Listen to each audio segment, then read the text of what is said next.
ഈ 2026 നിയമസഭാ തെരഞ്ഞെടുപ്പ് കേരളത്തിൽ തീർച്ചയായിട്ടും വമ്പൻ ട്വിസ്റ്റുകൾ തന്നെയാണ് നടക്കാൻ പോകുന്നത് എന്ന കാര്യത്തിൽ യാതൊരു സംശയവുമില്ല. ആർക്കും തന്നെ പ്രെഡിക്റ്റ് ചെയ്യാൻ പറ്റാത്ത തരത്തിലോട്ടാണ് കാര്യങ്ങളുടെ ഒരു പോക്കെന്ന് പറയുന്നത്. അതിൽ എടുത്തു പറയേണ്ട കാര്യമെന്ന് പറയുന്നത് ഓരോ സീറ്റുകൾ തന്നെയാണ്. അതായത് ഇപ്പോൾ LDF, UDF, അതോടൊപ്പം തന്നെ BJP, നിലവിൽ ഈ മൂന്ന് പാർട്ടികളും ഏതൊക്കെ സീറ്റുകൾ നേടിയെടുക്കും. നിലവിൽ 140ഓളം സീറ്റുകളിൽ ഈ മൂന്ന് പാർട്ടികൾക്കും എത്ര സീറ്റുകൾ വെച്ച് ലഭിക്കും, അതിൽ ഏറ്റവും ഇമ്പോർട്ടന്റ് ഭരണത്തിലെത്തുന്നത് ആര് എന്നുള്ളത് തന്നെയാണ്. തീർച്ചയായിട്ടും LDF, UDF തമ്മിലുള്ള ആ ഒരു പോരാട്ടം, അതിൽ അവർക്കിടയിലുള്ള ആ ഒരു പോരാട്ടത്തിൽ ആരായിരിക്കും കേരളത്തിൽ ഭരണത്തിൽ വരാൻ പോകുന്നത്. LDFനെ സംബന്ധിച്ചിടത്തോളം നിലനിൽപ്പിനെ ബാധിക്കുന്ന ഒരു തെരഞ്ഞെടുപ്പ് മാത്രമല്ല, ഏറ്റവും കൂടുതൽ ഇത്തവണ തെരഞ്ഞെടുപ്പിൽ വിജയിക്കേണ്ടതും ഭരണത്തിൽ തിരിച്ചെത്തേണ്ടതും LDFനെ സംബന്ധിച്ചിടത്തോളം അനിവാര്യമായിട്ടുള്ളൊരു കാര്യം തന്നെയാണ്. UDF ആണെങ്കിൽ മൂന്നാം തവണയും ഇനി പ്രതിപക്ഷത്തോട്ട് പോയി കഴിഞ്ഞാൽ തീർച്ചയായിട്ടും ഇനി ഒരു തിരിച്ചുവരവ് പ്രതീക്ഷിക്കുകയേ വേണ്ട. BJPയെ സംബന്ധിച്ചിടത്തോളം ആണെങ്കിൽ BJPക്ക് തീർച്ചയായിട്ടും ഇത്തവണ സീറ്റുകൾ അക്കൗണ്ട് തുറക്കുക എന്നുള്ളത് മാത്രമല്ല, സീറ്റുകളുടെ എണ്ണത്തിൽ ഒരു വർധനവുണ്ടാക്കുക എന്നുള്ളത് ഏറെ ഇമ്പോർട്ടൻ്റ് ആയിട്ടുള്ളൊരു കാര്യം തന്നെയാണ്.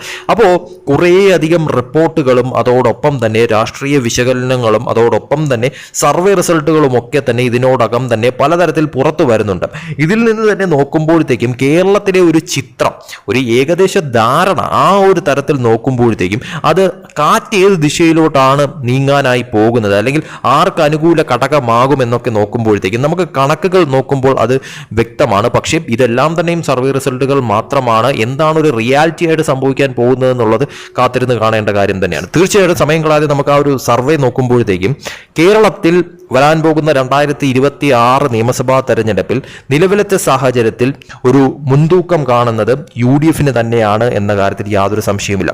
സീറ്റുകളുടെ കാര്യത്തിൽ ഇപ്പോൾ ചെറിയൊരു വ്യത്യാസം സംഭവിച്ചിരിക്കുന്നു എന്ന് വേണമെങ്കിൽ നമുക്ക് പറയാൻ സാധിക്കുന്ന ഒരു കാര്യം തന്നെയാണ്. അതിൽ ഏറ്റവും എടുത്തു പറയേണ്ട കാര്യമെന്ന് പറയുന്നത് UDFനെ സംബന്ധിച്ചിടത്തോളം വരാൻ പോകുന്ന നിയമസഭാ തെരഞ്ഞെടുപ്പിൽ കിട്ടാനായിട്ട് സാധ്യതയുള്ള സീറ്റുകളുടെ ഒരു എണ്ണം നോക്കുമ്പോഴത്തേക്കും ഏകദേശം 80 മുതൽ 82 സീറ്റുകൾ വരെ UDF നേടിയെടുക്കാനായിട്ടുള്ള സാധ്യതയുണ്ട് എന്ന തരത്തിലാണ് ഈ ഒരു റിപ്പോർട്ട് സൂചിപ്പിക്കുന്നത്. അതോടൊപ്പം തന്നെ LDFനെ സംബന്ധിച്ചുള്ള LDF ഭരണത്തിൽ വരാനായിട്ടുള്ള സാധ്യത ഈ ഒരു സർവേ നോക്കുമ്പോഴത്തേക്കും കാണുന്നില്ല. എങ്കിൽ പോലും തകർന്ന് തരിപ്പണമാകാനായിട്ടുള്ള സാധ്യത വളരെയേറെ കുറവ് തന്നെയാണ്. അതായത് LDFന് പിടിച്ചു നിൽക്കാൻ കഴിയുമെന്ന് തന്നെയാണ് ഈ ഒരു സർവേ റിസൾട്ടിൽ നിന്നും വ്യക്തമാകുന്നത്. അതായത് 50 മുകളിൽ സീറ്റുകൾ, 53 സീറ്റുകളോളം LDFന് നേടാൻ സാധിക്കുമെന്ന് തന്നെയാണ് ഈ സർവേ വ്യക്തമാക്കുന്നതെന്ന് പറയുന്നത്.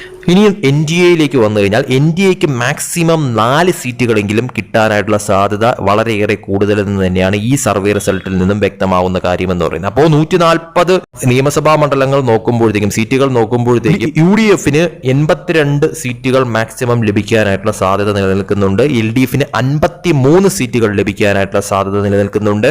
NDAയെ സംബന്ധിച്ചിടത്തോളം മാക്സിമം 4 സീറ്റുകൾ വരെ നേടാനായിട്ടുള്ള സാധ്യതയാണ് നിലവിൽ നിലനിൽക്കുന്നത് തന്നെ. ഇനി വോട്ട് ശതമാനത്തിന്റെ കാര്യത്തിലേക്ക് വരുമ്പോഴത്തേക്കും വോട്ട് ശതമാനത്തിൽ UDFനെ സംബന്ധിച്ചിടത്തോളം ഒരു നേരിയ മുൻതൂക്കം ഉണ്ടാകാനായിട്ടുള്ള സാധ്യതയുണ്ട്. പക്ഷേ വലിയ തോതിലുള്ള ഒരു മുൻതൂക്കമൊന്നും ഉണ്ടാകാൻ സാധ്യതയില്ല. LDFനെ സംബന്ധിച്ചിടത്തോളം ഒരു ചെറിയ ഇടിവ് സംഭവിക്കാനായിട്ടുള്ള സാധ്യതയുണ്ട് വോട്ട് ശതമാനത്തിൽ. പക്ഷേ BJP സംബന്ധിച്ചിടത്തോളമാണ് ഏറെ നിർണായകം എന്ന് പറയുന്നത്. BJPക്ക് വോട്ട് ശതമാനം ഇനിയും ഉയരാനായിട്ടുള്ള സാധ്യതയാണ് ഈ ഒരു തെരഞ്ഞെടുപ്പിൽ, നിയമസഭാ തെരഞ്ഞെടുപ്പിൽ കാണാൻ സാധിക്കുന്ന ഒരു കാര്യമെന്ന് പറയുന്നത്. എന്തായാലും 2026 നിയമസഭാ തെരഞ്ഞെടുപ്പ് തീർച്ചയായിട്ടും മൂന്ന് പാർട്ടികൾക്കും അത്രത്തോളം ഇമ്പോർട്ടൻ്റ് ആയിട്ടുള്ള ഒരു തെരഞ്ഞെടുപ്പ് തന്നെയാണെന്ന കാര്യത്തിൽ സംശയമില്ല. അപ്പോൾ ഈ ഒരു സർവേ റിസൾട്ട് പ്രകാരമാണെങ്കിൽ UDF അധികാരത്തിൽ വരാനുള്ള സാധ്യതകൾ വളരെ ഏറെ കൂടുതലായി കാണുന്നു. പക്ഷേ ഇതൊരു സർവേ റിസൾട്ട് മാത്രമാണ്. ഇതിൽ തന്നെയും LDFന് ഒരു പൂർണ്ണ തോതിലുള്ള തകർച്ച പറഞ്ഞിട്ടില്ല. 53 സീറ്റുകളോളം, 50 മുകളിൽ സീറ്റുകൾ നിലനിർത്താനായിട്ട് LDFന് സാധിക്കുമെന്നാണ് സർവേ റിസൾട്ടിൽ പോലും പറയുന്നത്. അതോടൊപ്പം തന്നെ BJP അക്കൗണ്ട് തുറക്കുമെന്നും 1-ലധികം സീറ്റുകൾ നേടുമെന്നും പറയുന്നുണ്ട്.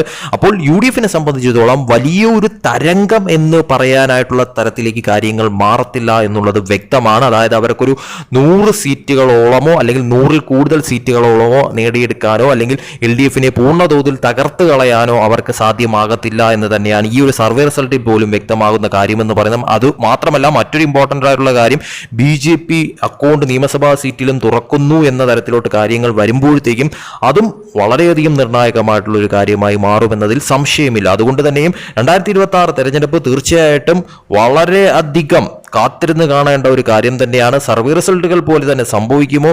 പലതരത്തിലുമുള്ള ട്വിസ്റ്റുകൾ ഇനിയും സംഭവിക്കാനായിട്ടുള്ള സാധ്യതയുണ്ട്. അതായത് ഒരു വർഷത്തോളം ഇനിയും ബാക്കി നിൽക്കുകയാണ്. പല അട്ടിമറികളും സംഭവിക്കാം, പല പ്രതീക്ഷിക്കാത്ത കൂട്ടുകെട്ടുകളും സംഭവിക്കാം, അതിലൂടെ തന്നെ പലതരത്തിലുമുള്ള സീറ്റ് അട്ടിമറികളും സംഭവിക്കാം. അതുകൊണ്ട് തന്നെ കാത്തിരിക്കേണ്ടി വരുമെന്നുള്ളതിൽ യാതൊരു സംശയവുമില്ല. എന്തായാലും 2026 തെരഞ്ഞെടുപ്പ് അട്ടിമറികളുടെ ഒരു ഘോഷയാത്ര തന്നെയായിരിക്കുമെന്ന കാര്യത്തിൽ യാതൊരു സംശയവുമില്ല.